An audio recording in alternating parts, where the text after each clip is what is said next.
Next आ जाता है क्रोनिक ल्यूकीमिया आ जाता है।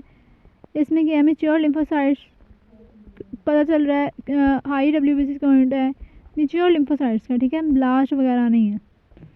इसमें सबसे पहली टाइप आ जाती है CLL, क्रोनिक लिम्फोसिटिक ल्यूकीमिया, ठीक है। इसमें नाइव बी सेल्स होते हैं और इसमें CD5 और CD20 होता है, ठीक है। CD5 इसमें स्मज सेल्स मिलते हैं और इसमें जनरलाइज्ड लिम्फेडेनोपैथी होती है, जिसकी वजह से इसकी वजह से जनरलाइज्ड लिम्फेडेनोपैथी होती है। इसको हम स्मॉल लिम्फोसिटिक लिम्फोमा भी कहते हैं, ठीक है। ये MCQ आता है कि CLL क्रोनिक लिम्फोसिटिक ल्यूकीमिया के जो सेल्स होते हैं वो किसकी तरह के होते हैं, उसके सेल्स स्मॉल लिम्फोसिटिक लिम्फोमा की तरह के होते हैं, ठीक है। क्रोनिक लिम्फोसिटिक ल्यूकीमिया के सेल्स स्मॉल लिम्फोसिटिक लिम्फोमा की तरह के होते हैं। इसके बाद कॉम्प्लिकेशंस की बात करें तो इसमें रिचर ट्रांसफॉर्मेशन होती है। इसमें क्या होता है कि ये ट्रांसफॉर्म हो सकता है diffuse large B cell lymphoma में, ठीक है। खुद क्या है CLL ट्रांसफॉर्म हो सकता है diffuse large B cell lymphoma में। नेक्स्ट आ जाता है हेरी, उसमें ऊपर नाइव बी सेल्स है, यहाँ पे मैच्योर बी सेल्स होंगे तो हेरी सेल ल्यूकीमिया प्रोसेस होते हैं। इसमें ट्रैप पॉजिटिव होता है, इसमें एसिड फॉस्फेटेज होता है, ठीक है। ट्रैप होता है, एसिड फॉस्फेटेज पॉजिटिव होता है। ट्रैप क्या है, टार्टरेट रेजिस्टेंस एसिड फॉस्फेटेज, ठीक है। एसिड फॉस्फेटेज से आगे आएगा अल्कलाइन फॉस्फेटेज, याद रखना है। इसमें ड्राई टैप मिलता है, ठीक है। बोन में एस्पिरेशन करेंगे ना, फाइब्रोसिस हुई होती है, उसकी वजह से हमें ड्राई टैप मिलता है। एडल्ट सेल ल्यूकीमिया, इसमें एडल्ट सेल ल्यूकीमिया में इसी मैच्योर CD4 T सेल्स का था, ठीक है। वो ऊपर वाले 2 बी सेल के थे, पहला नाइव बी का और दूसरा मैच्योर बी का। ये मैच्योर CD4 T सेल्स के हैं, ठीक है। इसमें नाम से पता चल रहा है ह्यूमन टी लिम्फोसिटिक वायरस की वजह से हो रहा है, ठीक है। टी सेल ल्यूकीमिया ना ह्यूमन टी लिम्फोसिटिक वायरस की वजह से हो रहा है।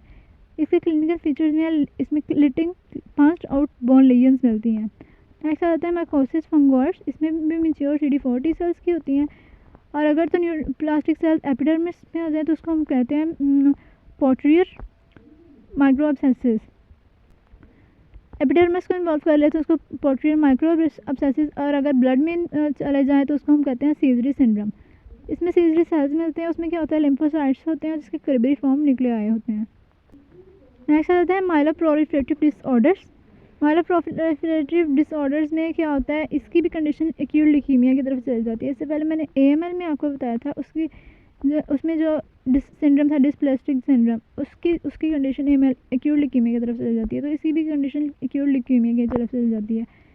इसको क्लासीफाई किया जाता है क्रोनिक CML, ठीक है, क्रोनिक माइलॉइड ल्यूकीमिया। अगर तो बेसोफिल्स, मैंने आपको जब बेसोफिलिया में बताया था कि CML में क्या होता है, अगर तो बेसोफिल्स बहुत मेच्योर माइलॉइड सेल्स इंक्रीज होने हैं सारे, लेकिन बेसिकली इसमें बेसोफिल्स बहुत ज़्यादा इंक्रीज होते हैं, इसलिए तो इसके लिए हमने याद रखना है CML के लिए बेसोफिल्स। इसमें फिलाडेल्फिया होता है, ठीक है। एक्यूट पीछे वाला एक्यूट माइलॉइड ल्यूकीमिया में फिलाडेल्फिया नहीं था, उसमें 15-17 की थी। मैंने आपको कहा था 922 की पीछे होती है कहाँ पे, एक्यूट लिम्फोब्लास्टिक, ठीक है, एक्यूट लिम्फोब्लास्टिक ल्यूकीमिया में। तो यहाँ पे CML में और AML में, सॉरी ALL में और CML में जो फिलाडेल्फिया मिलता है हमें, इसमें BCR ABL फ्यूजन प्रोटीन बनती है, वो क्या करती है टायरोसिन काइनेज की एक्टिविटी करा देती है। इसमें सिर्फ अभी जो हमने माइलो प्रोलिफरेटिव डिसऑर्डर्स पढ़ने हैं ना, इसमें सिर्फ CML में टायरोसिन काइनेज की एक्टिविटी इंक्रीज होती है। बाकी सारे जो हमने पढ़ने हैं ना, पॉलीसाइथेमिया वगैरह, बाकी सब में JAK2 काइनेज की म्यूटेशन हो रही है। इन सब में ना JAK2 की म्यूटेशन होती है, ठीक है। और इसने क्या करना है, टायरोसिन काइनेज की एक्टिविटी कर देनी है। माइलॉइड प्रोलिफरेटिव डिसऑर्डर्स जो सारे के सारे हैं ना, इसमें JAK2 की होनी है म्यूटेशन। तो CML में कौन सी म्यूटेशन होती है, MCQ है। स्प्लिनोमेगैली हो जाती है, इसमें CML को ल्यूकीमॉइड रिएक्शन से डिफ्रेंशिएट करते हैं। ये MCQ में आया हुआ है ल्यूकीमॉइड रिएक्शन। जो ल्यूकीमॉइड रिएक्शन है ना, वो लैब पॉजिटिव होते हैं। लैब पॉजिटिव की एलिकोसाइड अल्कलाइन फॉस्फेटेज, पीछे क्या था एसिड फॉस्फेटेज। एसिड फॉस्फेटेज किस में था, हेरी सेल ल्यूकीमिया में, तो ये अल्कलाइन फॉस्फेटेज है। ल्यूकीमॉइड रिएक्शन में क्या होता है, अल्कलाइन फॉस्फेटेज होता है और दूसरे में नहीं होता, और बेसोफिल्स ज़्यादा होते हैं CML में, जबकि ल्यूकीमॉइड रिएक्शन में नहीं होते। इसके अलावा फिलाडेल्फिया भी ल्यूकीमॉइड रिएक्शन में नहीं होता। पॉलीसाइथेमिया वेरा की बात करें तो इसमें स्पेसिफिकली RBCs हैं, JAK2 की म्यूटेशन है, क्लिनिकल सिंड्रोम में प्लेथोरा आरबीसीज बहुत ज़्यादा है तो फ्लश्ड फेस होता है, उसको हम कहते हैं प्लेथोरा। इसको हम डिस्टिंग्विश करते हैं रिएक्टिव पॉलीसाइथेमिया से। तो पॉलीसाइथेमिया में क्या होता है, एरिथ्रोपोइटिन का लेवल कम होता है, और जो पॉलीसाइथेमिया वेरा है ना, उसमें क्या होता है, जो एरिथ्रोपोइटिन का लेवल कम होता है, और जो रिएक्टिव पॉलीसाइथेमिया उसमें ज़्यादा होता है। ठीक है, ये दोनों में सेम है, सॉरी उल्टा है, बिल्कुल कम होता है पॉलीसाइथेमिया वेरा में। और पॉलीसाइथेमिया वेरा में क्या होता है कि जो ऑक्सीजन सेचुरेशन है वो नॉर्मल होती है। अब रिएक्टिव जो पॉलीसाइथेमिया होता है वो दो वजह से होता है, या तो हाई एल्टीट्यूड जो कि लंग डिजीज़ की वजह से होता है, या एक्टोपिक एरिथ्रोपोइटिन प्रोडक्शन की वजह से हो रहा है, जो कि रीनल सेल कार्सिनोमा में है। ठीक है, अगर तो लंग डिजीज़ या एल्टीट्यूड की वजह से हो रहा है तो उसमें अब ईपीओ दोनों में राइज करना है। उसमें क्या होता है कि उसमें ऑक्सीजन सेचुरेशन ज़्यादा है। अगर रीनल सेल कार्सिनोमा की वजह से हो रहा है तो उसमें ऑक्सीजन सेचुरेशन नॉर्मल है।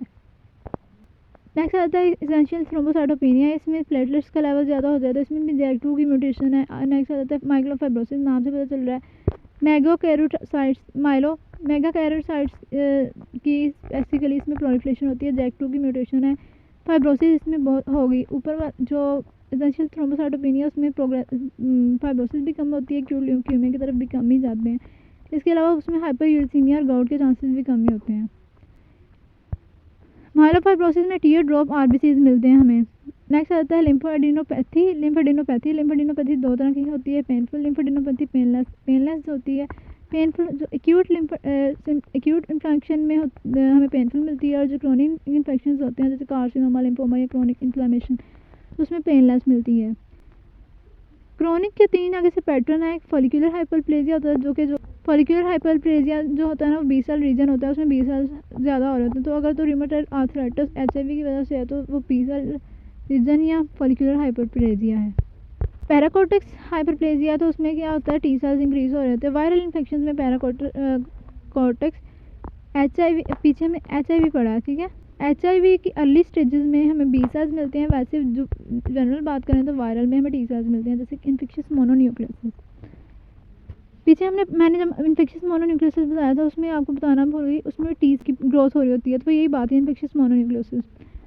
इसके अलावा हिस्ट्रियोसाइट्स का हाइपरप्लेजिया हो रहा होता है उन कैंसर, अब ये उन लिम्फ नोड्स में होता है जो कि कैंसर के टिश्यूज़ को ड्रेन कर रही हो। नेक्स्ट आ जाता है लिम्फोमा। लिम्फोमा दो तरह का होता है, non Hodgkin lymphoma and Hodgkin lymphoma. 60% non Hodgkin होता है और 40% हॉटस्किन होता है। नॉन हॉटस्किन के आगे से फर्दर टाइप्स हैं, small B cell, intermediate size और लार्ज। ठीक है, स्मॉल, इंटरमीडिएट, लार्ज। लार्ज में diffuse large B cell lymphoma आ जाता है। ठीक है, diffuse large B cell lymphoma. Intermediate में बर्किश लिम्फोमा आ जाता है। स्मॉल में आगे से follicular lymphoma, mental zone lymphoma, marginal zone lymphoma. इसके अलावा इसके जोन्स होते हैं।